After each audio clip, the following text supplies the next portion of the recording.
El mundo está cambiando muy rápido. Lo que hoy era una novedad, mañana se habrá quedado en algo antiguo. Ese frenético ritmo que muchas veces nos hace preguntarnos ¿y qué será lo siguiente? Velocidad que genera incertidumbre, a veces miedo, pero también intriga, ilusión y sobre todo emoción por conocer. La ciencia, la tecnología, la innovación, los cambios sociales nos empujan para seguir avanzando.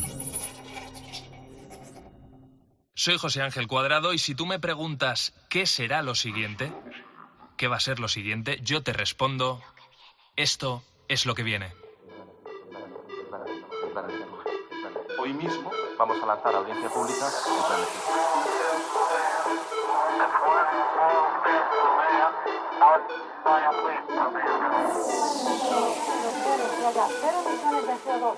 En 2050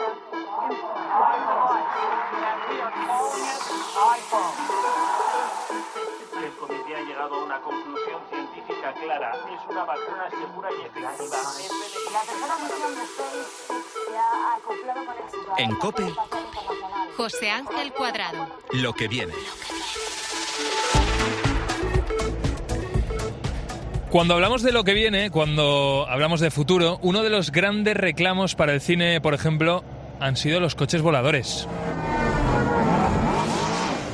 Por ejemplo, así sonaban los taxis voladores en la película El quinto elemento, una de las grandes películas de ciencia ficción. Pero atento porque esto está cada vez más cerca.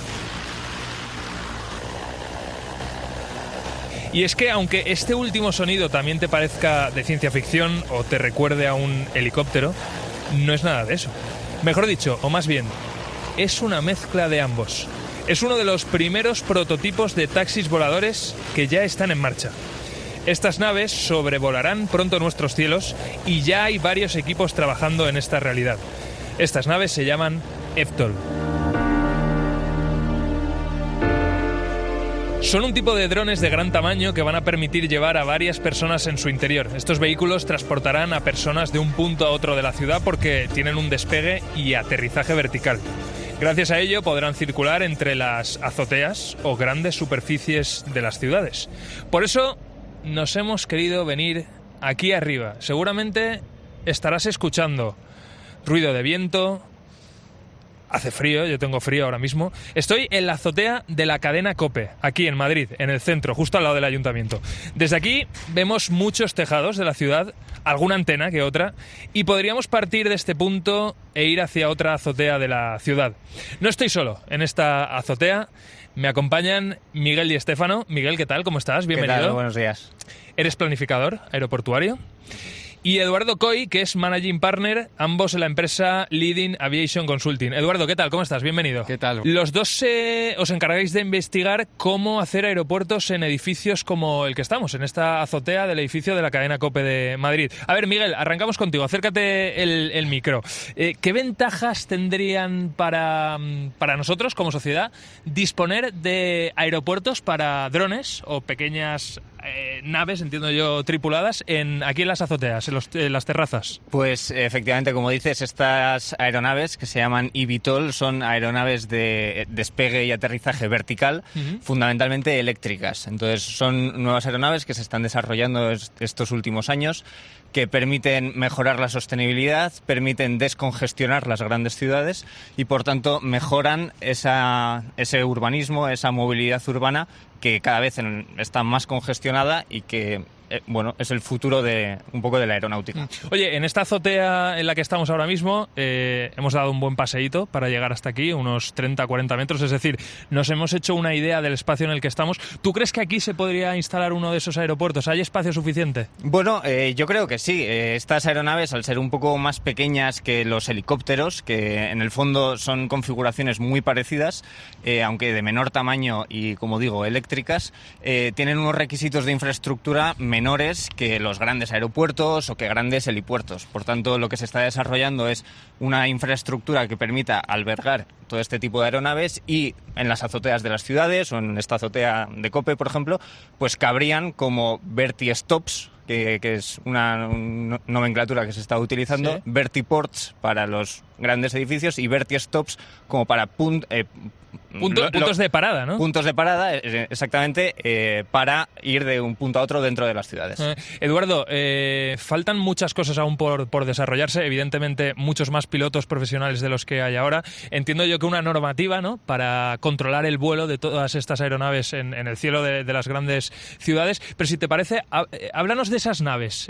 ¿Cómo van a ser? ¿Cuántos asientos van a tener? ¿Cuánta gente puede viajar en ellas? Bueno, en este mundo hay ahora mismo un grandísimo abanico de tipos de aeronaves que se están desarrollando, ¿no?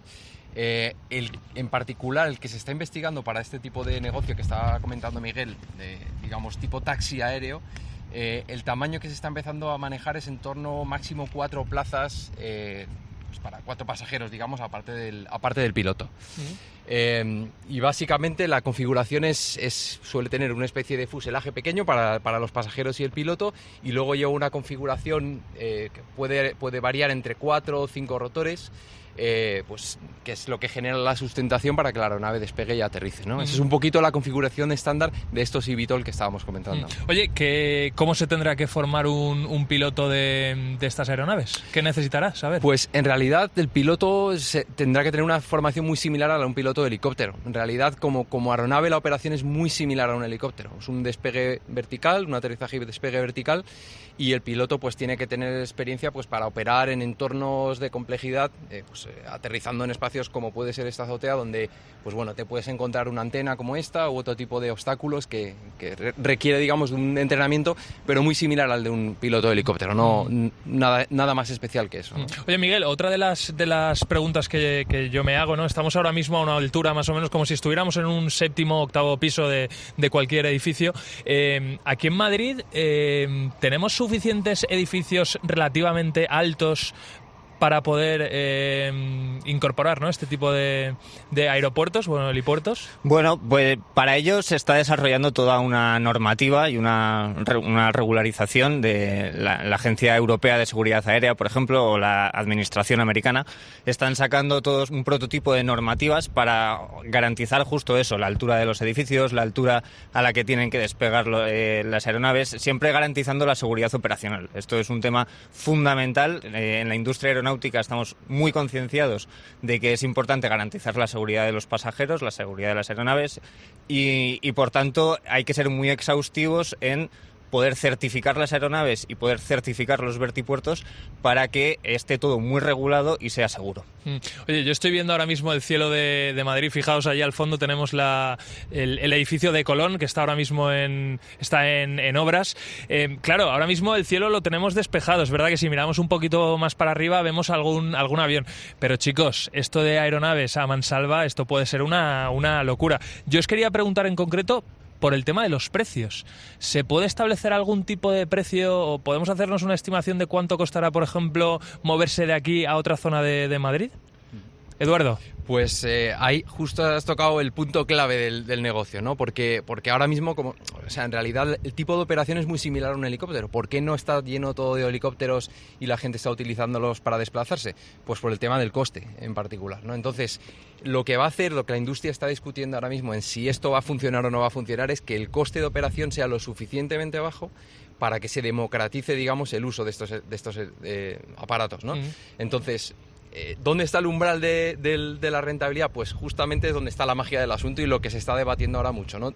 Sería un poco complicado darte una cifra pero bueno, hay ciudades, por ejemplo, como Sao Paulo, que es la ciudad donde más operaciones de helicópteros hay ahora mismo en el mundo, bueno, Tokio, Nueva York, pero Sao Paulo en particular, donde ya incluso existen Uber de helicópteros, ¿no? O sea, sí que hay ciertas ciudades donde hay una ventaja, digamos, en utilizar el helicóptero en tiempo de desplazamiento, cuando hay una gran congestión. Entonces, si ya hay gente dispuesta a pagar un servicio de helicópteros, en el momento en que bajes a lo mejor un 40 o 50% ese precio, la masa crítica para que utilice más este servicio puede incrementarse de manera exponencial, ¿no? De ahí es donde está la clave, ¿no? Y yo sobre todo le veo sentido a todas aquellas personas a lo mejor que vivan en el extrarradio de Madrid y que se quieran ahorrar los atascazos que hay por las mañanas. Evidentemente, como tú decías, al principio gente con posibilidades. Sí. Inicialmente sí, es decir, el coste no se va a parecer a un coste de ir en autobús o ir en metro, será superior, y también será superior a un coste de un taxi, obviamente, porque el coste de operación es mayor de una aeronave de este tipo a un taxi, pero si se quiere de alguna manera llegar a un público grande, pues tampoco puede ser mucho más que un taxi, ¿no? O sea, pues a lo mejor estaríamos hablando en torno a los 100 euros, cosas así, que sí que puede haber empresas o gente con cierto nivel que se lo puede permitir. Y sin embargo sigue siendo un precio mucho más ventajoso de lo que puede ser operar un helicóptero. Entonces ahí está. Una última pregunta muy rápida que os voy a hacer. Quiero un sí o no. Eduardo, si tú tuvieras que ser el primero que hiciera una prueba de una de estas aeronaves que nadie antes hubiera subido, ¿tú la probarías o no? Yo soy un fanático de la aviación y tengo sangre de aeronáutico. Por tanto, yo diría que sí, sí me atrevería. Miguel. Rotundamente sí, por supuesto, sin ninguna duda. Bueno, pues chicos, ha sido un gustazo teneros aquí en Lo que viene. Os voy a despedir desde unas vistas, ¿cómo son, Miguel? ¿Cómo son estas vistas? Espectaculares, la verdad. Una suerte de haber podido subir hasta aquí arriba para verlo. Aquí estamos muy cerquita de la Plaza Cibeles de Madrid, viendo de fondo el edificio de Colón. Continuamos en Lo que viene, chicos. Muchísimas gracias. Muchísimas gracias a vosotros. Muchísimas gracias. En COPE, Lo que viene. José Ángel Cuadrado. Seguimos en Lo que viene. Cambiamos el ruido de Madrid desde la azotea de la emisora de la cadena COPE por esta nana que estás escuchando. A muchos, a mí el primero, se nos pone aún la piel de gallina. Se nos hace un nudo en el estómago. Yo, por ejemplo, voy a ser papi dentro de mes y medio, de 2 meses. Igual que tú, Paola, ¿verdad? Sí, en un mesecito ya viene Bruno. Sí. Tienes un barrigote. ¿Qué tal se porta Bruno? Muy bien. ¿Sí? ¿Pega pataditas? Sí. Sí. Vamos a hacer un pequeño experimento, si te parece, a ver si funciona, ¿vale? Paola, acércate el micrófono. A ver, cógelo, el micrófono. Acércatelo a la barriga. Espera que te ayudo, espera. Ahí, un poquito más para abajo. A ver qué suena. A ver, espera un poquito más. Esto es impresionante, esto que estamos escuchando. ¿Esto qué es, Paola? El latido de Bruno. Es el latido de Bruno. Es una frecuencia media habitualmente en los bebés de entre 130 a 150 pulsaciones. Es el corazón enérgico de un pequeño que bombea en el interior de su mamá, en este caso de Paola, que espera su llegada con muchísimas ilusiones y también con algunos miedos. Claro. Pero con mucho amor por la gran aventura que arranca ya desde el primer mes de embarazo. Tras el test positivo vienen las pruebas y las revisiones. Hablamos de 9 meses muy intensos de paseos a las consultas médicas, analíticas y también de las esperadas ecografías.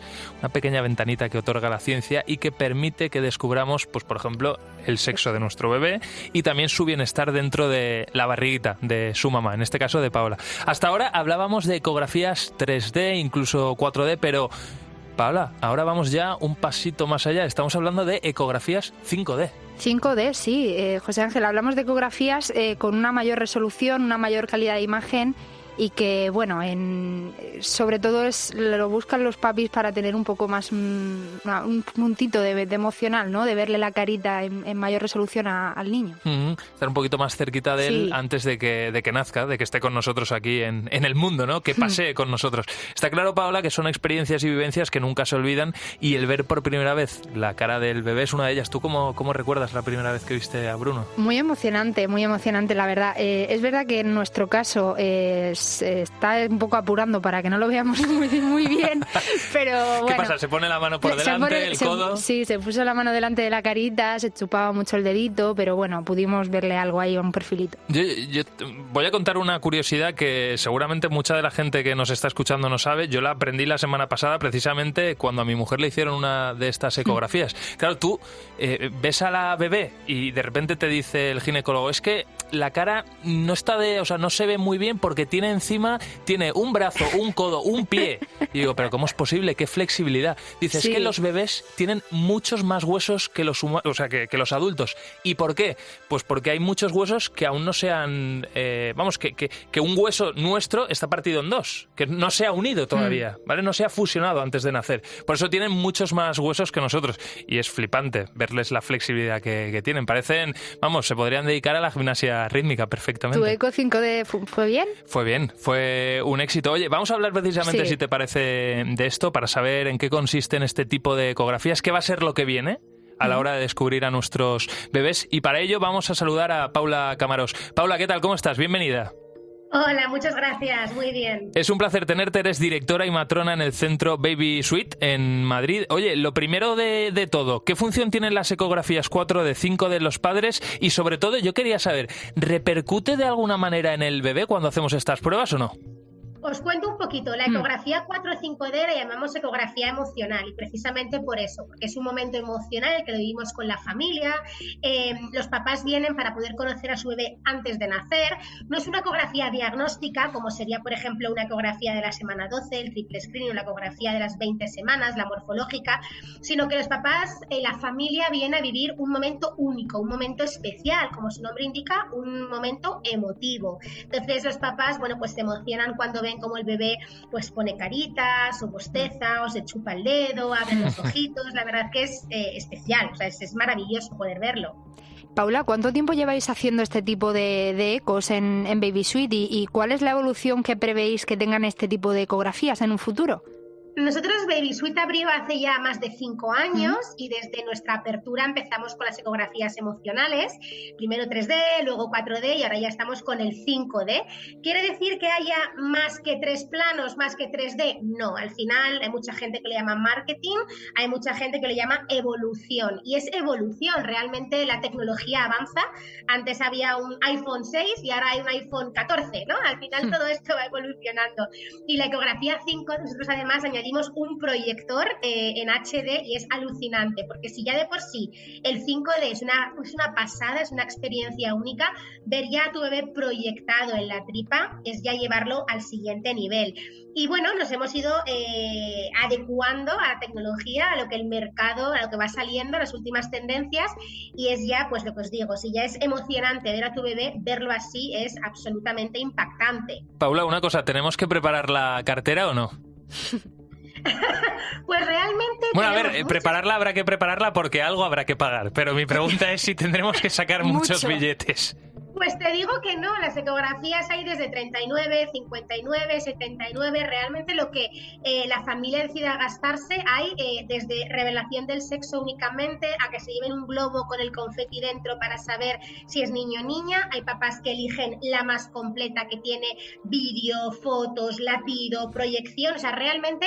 Son los papás quienes eligen qué quieren, cuánto se quieren gastar y bueno, y al final qué ecografía es la que más se adecua a lo que ellos en ese momento quieren. Pero no, a tu pregunta de si hay que gastarse mucho dinero, la respuesta es no. Que no. Oye, Paula, yo quería ser, estamos aquí en lo que viene, ¿no? Ponemos la mirada en el futuro, ponemos la mirada dentro de 10, de 15, de 20 años. ¿Qué nos va a permitir la tecnología en ese tiempo? ¿Qué más vamos a poder saber de nuestros bebés antes de que nazcan? Pues me encantaría poder darte esta respuesta, pero mira, ahora mismo además hay tanto y todo evoluciona tan rápido. Ahora, por ejemplo, hay una tecnología para mamás ciegas, invidentes, que no pueden ver a su bebé. ¡Qué pasada! Se les hace una maqueta en 3D para que ellas con sus manos puedan tocar. ¡Qué maravilla! Y puedan ver sin ver cómo es su bebé, ¿no? ¡Qué maravilla! Entonces, no me atrevería a decirte qué va a pasar en 15 años, porque esto que os te cuento ahora mismo de poder tocar a tu bebé hace 5 ya parecía algo completamente imposible, o sea, para que os deis cuenta a la velocidad con la que avanza esto, ¿no? Entonces, es absolutamente sorprendente. Paula, desde estos más de 5 años que nos decías que estás trabajando en Baby Suite, ¿habéis notado un incremento de la demanda de mamás que van a solicitar este tipo de ecografías?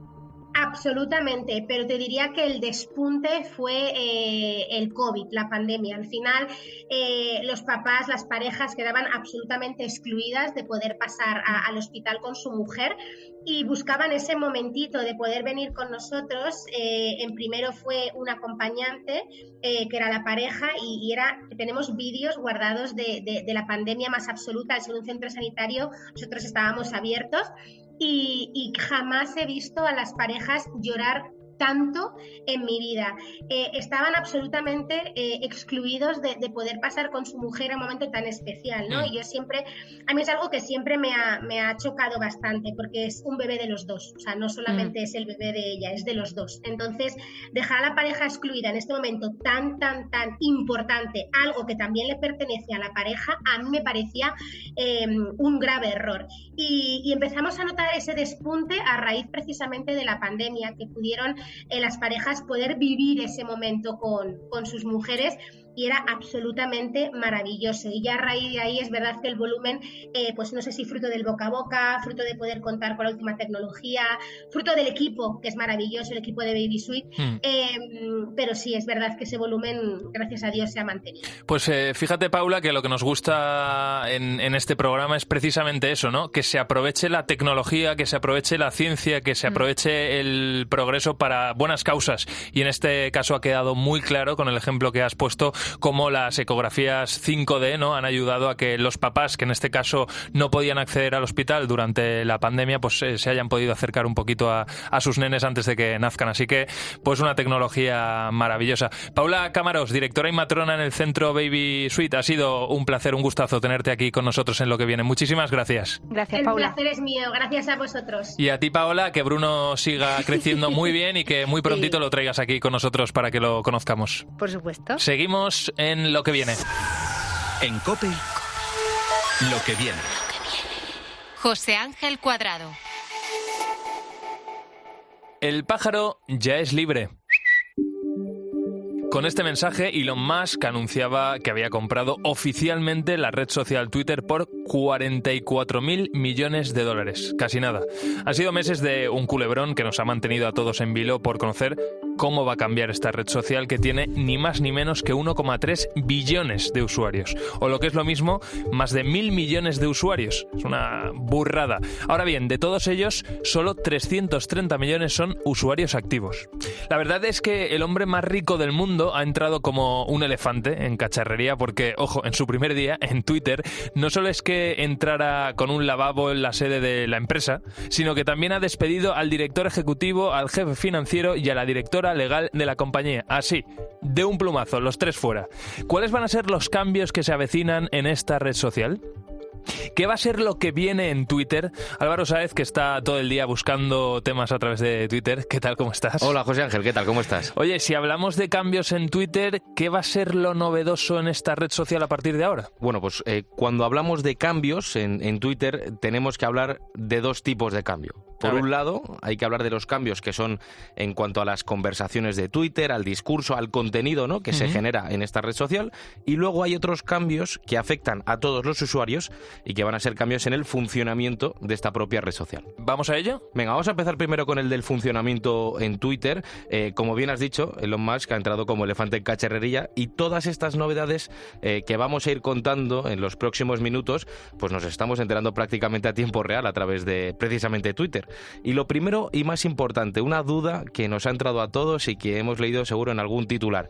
¿Tendremos que pagar por usar Twitter? Eso yo lo veo un poco lejano. ¿Está tan lejos como parece? No parece que esté tan lejos y la respuesta a esta pregunta es que en principio no vamos a tener que pagar, pero depende.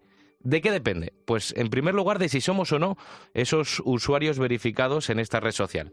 La verificación, para que la gente no lo sepa, es esa insignia azul, un tic azul que nos sale al lado del nombre del usuario y que confirma que somos quien realmente afirmamos ser, que no es una cuenta fake, por ejemplo, o sea, que tu cuenta pertenece a José Ángel Cuadrado y no a una persona que se hace pasar por José Ángel Cuadrado. Y esto además, Álvaro, sé que en los últimos tiempos todavía era cada vez más complicado conseguir esa insignia azul. Los requisitos eran cada vez más duros para conseguir esa insignia. ¿Por qué? Porque teníamos que ser lo suficientemente relevantes para los usuarios. Es decir, Twitter tenía que detectar que a través de nuestro perfil había un flujo de gente lo suficientemente significativo para que seamos de interés. ¿Qué nos da esa insignia azul? Pues ahora mismo no nos da nada.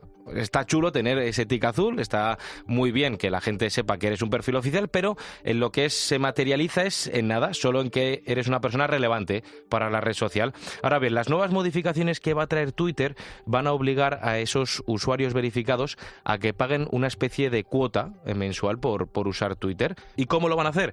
Pues para lograr esa insignia azul van a tener que suscribirse a una cosa que se llama Twitter Blue. ¿Y eso qué es? Pues Twitter Blue. Twitter Blue es una especie de versión premium de Twitter que ya existe en algunos países, de hecho, concretamente en Estados Unidos, en Canadá, en Australia, existe también en Nueva Zelanda.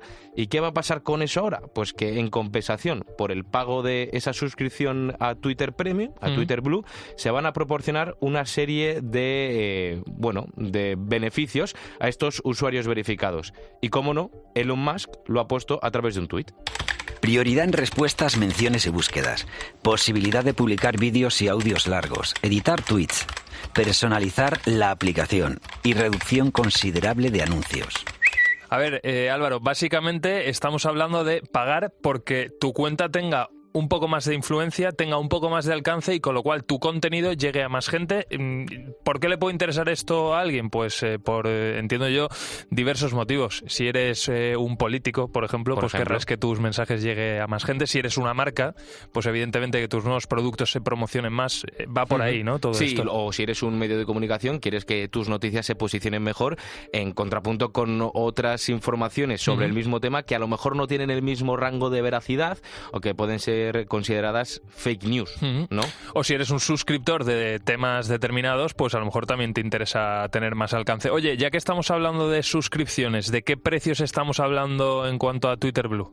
Cuando hablamos de Twitter Blue en Estados Unidos, en Canadá, en Australia o en Nueva Zelanda, el precio que se está implementando allí es de $4,99, unos 5 euros aproximadamente, ahora como está el cambio euro con el dólar. Pero Elon Musk ya avanzó que quería subirlo a 20, lo filtró de hecho a algunos medios de comunicación estadounidenses, y fíjate lo curioso de todo esto, que se dio un debate muy interesante y muy divertido a través de Twitter entre el escritor de misterio Stephen King y el propio Elon Musk.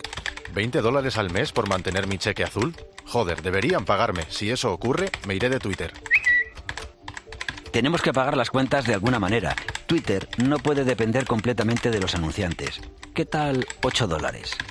Bueno, como has visto, José Ángel, todo se está negociando en directo y a través de la propia red social. Nos estamos enterando de todo a golpe de tuit. Desde luego, puede que no uses demasiado, tú que me estás escuchando, Twitter, pero ya solo por estas conversaciones y estos tiras y afloja, merece la pena que te contemos lo que está pasando. Y fíjate que el propio Elon Musk ha vuelto a contestar a ese propio tuit justificando su respuesta.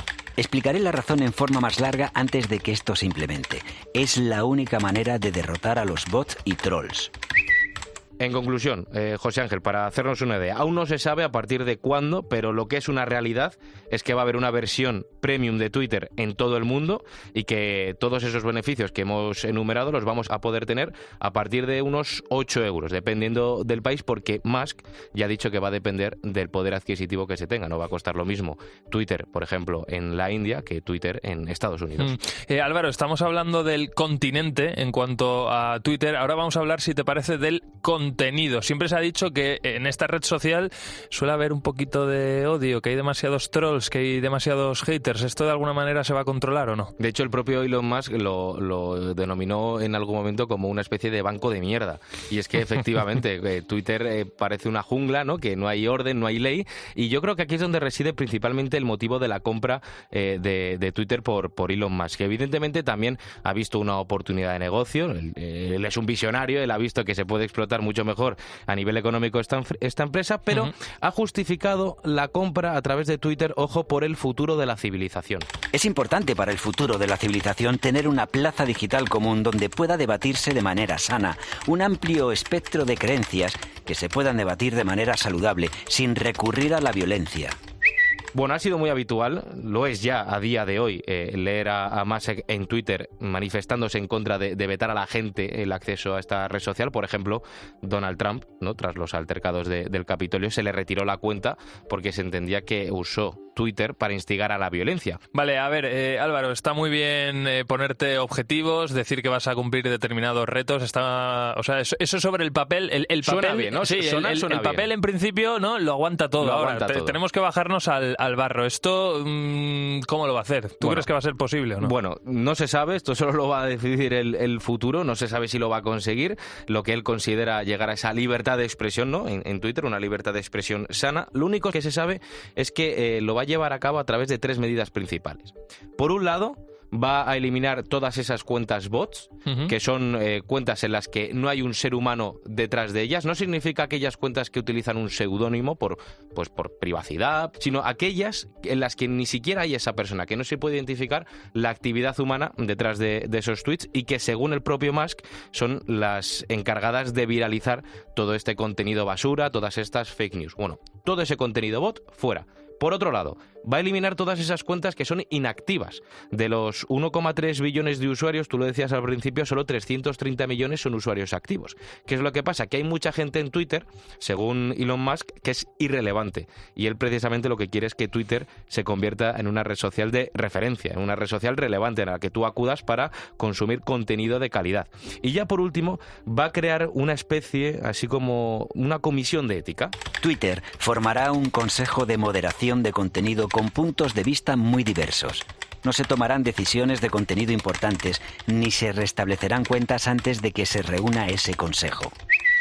Bueno, pues Álvaro, veremos en qué queda todo y sobre todo si finalmente Elon Musk cumple ese objetivo de hacer de esta red social de Twitter una red social más relevante, como tú decías, con contenido de mucha más calidad. Aunque también es verdad, te digo una cosa, la clave en esta red social es encontrar perfiles relevantes, perfiles interesantes, que los hay y que hacen muy buenos hilos y que dan muy buena información. Álvaro Sáez, gracias por traernos lo que viene en Twitter, en esta red social, tras la compra de Elon Musk. Un abrazo. Hasta luego. En COPE, lo que viene. José Ángel Cuadrado.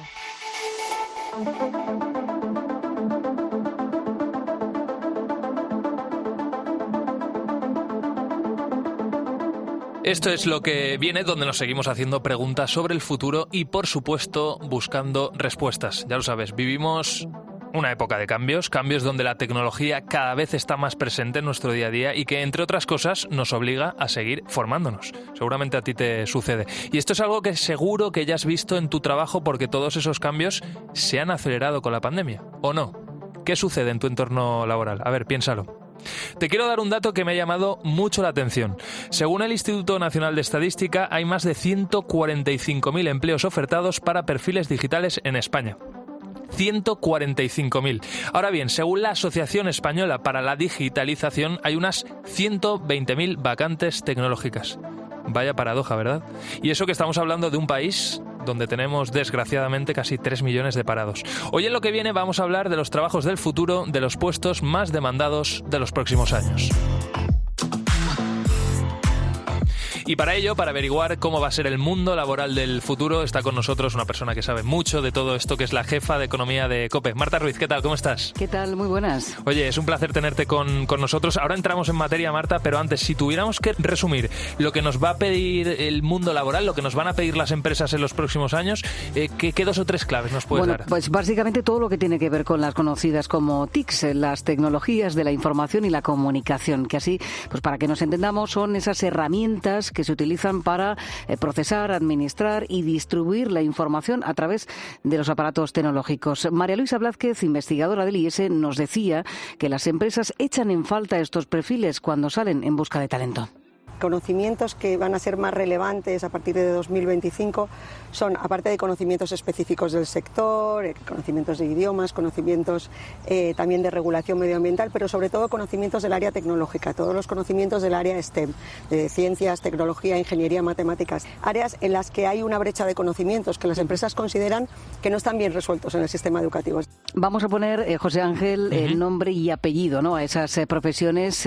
Pues mira, nos sale, por ejemplo, el marketing digital, el especialista en Big Data, el desarrollador de software y diseño industrial, inteligencia artificial y operario de robots. Además de estas competencias tecnológicas, José Ángel, también nos van a exigir nuevas capacidades. En la próxima década, pues por ejemplo, va a pesar mucho en que se decanten por nosotros habilidades personales como el liderazgo, el trabajo en equipo, la capacidad de reciclarnos, ya lo decías tú, de formarnos, van a ser determinantes y también van a tener un peso importante pues actitudes como el compromiso, el respeto respeto, los valores éticos y una mayor sensibilidad por lo medioambiental, lo multicultural y también hacia la inclusión social. Bueno, esto de alguna manera, la primera parte, Marta, sí que la podemos trabajar, nos podemos formar. En esto último, en fin, hay que venir aprendidos de casa. Sí, pero también se puede trabajar. También se puede trabajar. Bueno, vamos a hablar de las profesiones del futuro. Ya has avanzado tú alguna cosita de los puestos de trabajo más demandados para el año, vamos a poner, Marta, si te parece, el 2030, dentro de unos 7 años. Sí. El primero de ellos es experto en marketing digital.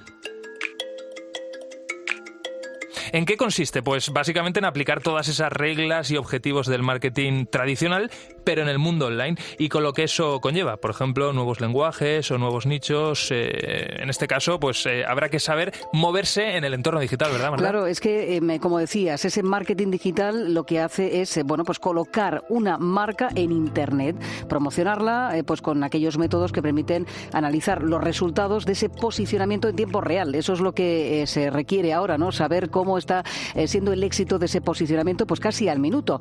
Es pues hacer ese chequeo instantáneo de cómo está siendo percibida la marca por esos potenciales consumidores. Un profesional de marketing digital, bueno, pues ¿cómo tiene que ser? Tiene que ser creativo, detallista, con capacidad de análisis, con capacidad también de comunicar.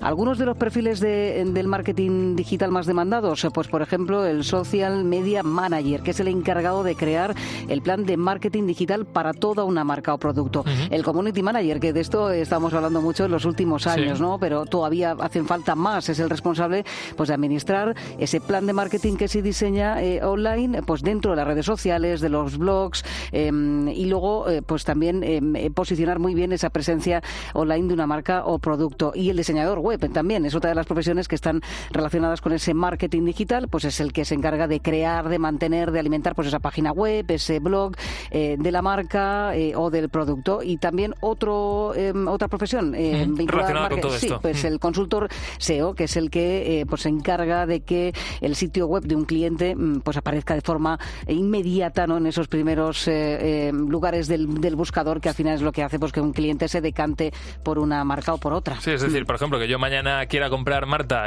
té online porque me apetece tomar té y que la empresa X sea la primera que me salga en el buscador de Google. Efectivamente, eso hace el consultor SEO. Oye, seguimos hablando de las profesiones del futuro. La siguiente son los especialistas en Big Data.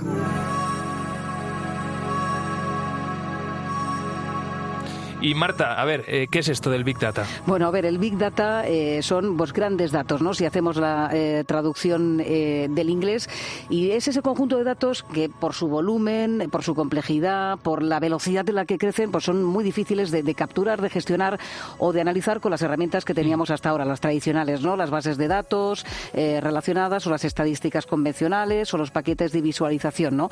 Entonces, lo que se hace con el análisis del Big Data es pues ayudar a las organizaciones a aprovechar sus datos, es decir, a utilizarlos para identificar las nuevas oportunidades. Por ejemplo, para que se entere el oyente, ¿no? En el sector del turismo, lo que se hace con el Big Data es identificar inmediatamente los posibles problemas que puede estar teniendo un cliente y que los identifiques y los puedas solucionar pues antes de que sea demasiado tarde y que puedas perder a ese cliente que está en ese momento, pues oye, en tu hotel o en tu restaurante. Así que uno de los perfiles más demandados en el futuro relacionado con esto del Big Data pues va a ser esos profesionales que son capaces de contextualizar estos datos, porque al final es tantísima información que lo que se necesita es gente que sea capaz de traducirlo, de administrarlo y de interpretarlo pues en tiempo récord. Claro, yo por ejemplo como coordinador digital del grupo Ábside, al final durante una hora, ¿no? Por no hablar de un día completo, pero durante una hora tenemos un montón de información de todos los usuarios que nos visitan, porque al final cada visita va dejando rastro.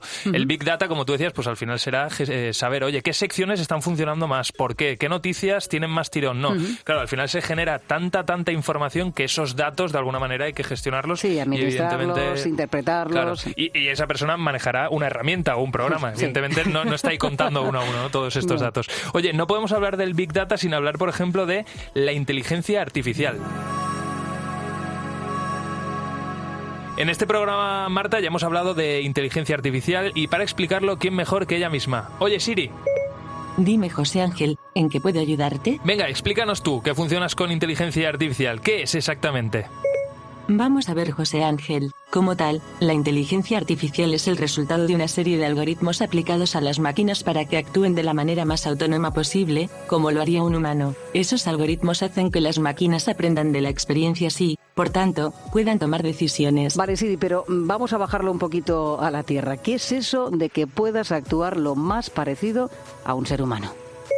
Pues por ejemplo, me permita mantener una conversación contigo porque entiendo lo que me dices y puedo buscar una respuesta para ello, pero la inteligencia artificial es mucho más. Capacita a las máquinas para procesar miles y miles de millones de datos, combinarlos entre sí, sacar conclusiones y predecir tendencias. A eso nos referimos cuando hablamos de que la inteligencia artificial es lo más parecido a pensar. Gracias, Siri. Seguimos con las profesiones del futuro. Ya hemos hablado del marketing digital, de los especialistas en Big Data, también de los expertos en inteligencia artificial. Ahora, Marta, vamos a hablar de los diseñadores de software y diseño industrial. ¿Por qué van a ser tan demandados estos puestos en los próximos años? Bueno, porque se van a seguir necesitando esos profesionales que se dedican a crear y a desarrollar productos desde la idea misma de ese producto, desde el concepto hasta el proceso de fabricación y luego ya su producción en masa. Esto es lo que hace un diseñador industrial y, lógicamente, se van a seguir necesitando. Y porque detrás de la tecnología están los ordenadores y, por tanto, los programadores. Y ahí es donde entran los diseñadores de software, que son los que se encargan de desarrollar los pilares de esos sistemas operativos que desarrollan los programadores. Así que todo es como un efecto en cadena. Exacto. Bueno, y ya terminamos este repaso por las profesiones del futuro con uno que a mí me maravilla: los operarios de robots. Tendremos que acostumbrarnos, Marta, a que la robótica esté mucho más presente de lo que está ahora mismo, porque es verdad que parece que en las casas ya se va introduciendo poco a poco, pero todavía más presente en el mundo laboral. Mira, te voy a decir un dato que te va a dejar clarísima esa realidad, ¿no? En España hay 5 millones de empleos que ahora mismo están en riesgo por la automatización. Es un informe de McKinsey que así lo refleja y, por tanto, es lógico, ¿no?, que una de las profesiones más requeridas en el futuro por empresas de retail, por cadenas de hoteles, hospitales, bancos, pues vaya a ser es el de operarios de robots, ¿no? Porque muchos de esos empleos van a ser sustituidos por máquinas, pero claro, alguien tiene que cuidar a esas máquinas o de alguna manera también manejar esas máquinas, o si esas máquinas en algún momento pues se bloquean o lo que sea, pues desbloquearlas. Claro, ¿no? Es que aquí se puede ver el vaso medio lleno o medio vacío. Es decir, podemos hablar de 5 millones de puestos de trabajo que están en riesgo por la aparición de los robots, o podemos hablar de nuevos puestos de trabajo que se van a crear a partir de esta tecnología. Bueno, Marta, este ha sido un buen repaso. Estos son solo 5 de los muchos empleos, de las muchas profesiones, mejor dicho, y oportunidades que van a aparecer en el futuro. Eso sí, lo que está claro es que todo va a girar hacia la digitalización. Cada vez esto va a ser más digital y, por tanto, vamos a tener que seguir formándonos. Sí, mira, no hay otro camino para sobrevivir en el futuro del mercado laboral, ¿no? De hecho, ese mismo informe de McKinsey, de la consultora al que hacíamos referencia, recoge que en menos de una década más de 1,5 millones de trabajadores se van a ver forzados a cambiar de profesión en España, especialmente en la hostelería y en la administración, ¿no? Y ese dato es importante, pero también, mira, otro. En España se necesitan cerca de 400.000 profesionales de programación, según el último informe de empleos emergentes de LinkedIn. Vamos a poner algunos ejemplos, porque hay gente que ya se ha ido reciclando, ¿no?, a la fuerza. Guillermo, por ejemplo, tiene 42 años, es uno de esos trabajadores que han hecho de la necesidad virtud. La pandemia, como le pasó a muchos, le dejó en el paro. Llevaba 16 años trabajando en el sector de las agencias de viaje. Tiene una niña con síndrome de Down y nos contaba pues que él al final no se podía quedar parado, ¿no? Tenía que moverse y pensar en el futuro, pero también en el presente, ¿no? No se lo pensó 2 veces. José Ángel se recicló y ya lleva 1 año trabajando como programador. En este caso, en este sector, la edad realmente, influye evidentemente porque tenemos que hacer un esfuerzo mayor, pero no te incapacita para programar, bajo ningún concepto. Vamos, yo soy uno de los ejemplos, pero hay muchos otros. Hay muchos otros incluso con más de 50 años que están empezando en este mundo y lo están consiguiendo. Nos contaba Guillermo, José Ángel, que el salto salarial ha sido importante porque, claro, ahora tiene una cualificación muy específica y está pues muy reconocido dentro del sector. Rápidamente, esas empresas que van buscando trabajadores, pues a esos que están especializados rápidamente los identifican y los captan. Y Marta, Guillermo tiene 42 años, está cerca de los 50, lo digo para empezó con 40. Toda esa gente que nos está escuchando dice, dice, es que yo soy un poco mayor para dedicarme a todo esto. Oye, pues no. Sí, no, para nada. Él había tenido algún contacto, nos decía, con el tema de la programación, pero las agencias de viaje era su vocación. Le encanta el contacto social y todo lo que implica, ¿no? Trabajar en el sector turístico, pero se dio cuenta, bueno, de que todo estaba cambiando y que en su caso, también por su situación personal, no podía quedarse con las migajas, nos decía, que le ofrecía el sector de las agencias de viaje y que ahora pues el salto cualitativo ha sido tremendo, ¿no? Y que no paran de lloverle ofertas laborales, y nos decía que de aquí al 2030 pues se ve coordinando equipos, que va a seguir reciclándose. Marta, tenemos aquí una buena opción si no nos va bien esto de la radio. Bueno, no lo sé, no me veo yo, hay que ser muy valiente para meterse en el tema de la programación, pero otro tipo de reciclaje a lo mejor sí que lo podríamos valorar. Y mira, Víctor Manuel Gómez sabe mucho también de esto del reciclaje, porque él está al frente de 4Geeks Academy, es uno de esos centros, ¿no?, de reciclaje, lo que se llaman las bootcamp, José Ángel, que son, bueno, pues academias que van y te preparan en un tiempo récord pues para insertarte en el mercado laboral, en esos espacios donde se están reclamando trabajadores, en este caso en el sector de la programación. Básicamente te consigues con un promedio de edad de 32 años. Por supuesto, también cada vez más, y esto es interesante, ves personas que están saliendo del bachillerato y que en vez de irse por una carrera universitaria, toman la decisión de venirse hacia este tipo de formaciones. Así como también te consigues a personas de más de 40 años que o han perdido su trabajo o piensan, mira, este es mi momento para yo reciclarme, con la demanda de programadores que hay, pues yo también quiero intentarlo y pues salen adelante, ¿no?, con esta formación. O sea que el reciclaje no es cuestión de futuro, sino ya del presente, y son muchas las personas que ya se han dado cuenta y que van por ese camino. Y no es la primera vez que lo decimos, José Ángel. Los expertos en empleo insisten en que la universidad debe acercarse más a lo que está reclamando el mercado laboral, y que muchos de esos puestos de trabajo que no se cubren en un país con casi 3 millones de desempleados es porque no hay esa confluencia entre lo que recibimos como formación y lo que luego realmente está reclamando el mercado laboral. Marta, ha sido maravilloso este repaso y sobre todo has dado muchas ideas para todas aquellas personas que nos están escuchando y que o bien no tienen trabajo o tienen un trabajo en el que, oye, las condiciones laborales no son las más adecuadas y les apetece cambiar. Pues aquí 5 ideas, 5 posibilidades que en el futuro van a tener mucho recorrido. Marta, jefa de Economía de la cadena COPE, ha sido un placer. Muchas gracias. Un abrazo. En COPE, lo que viene. José Ángel Cuadrado.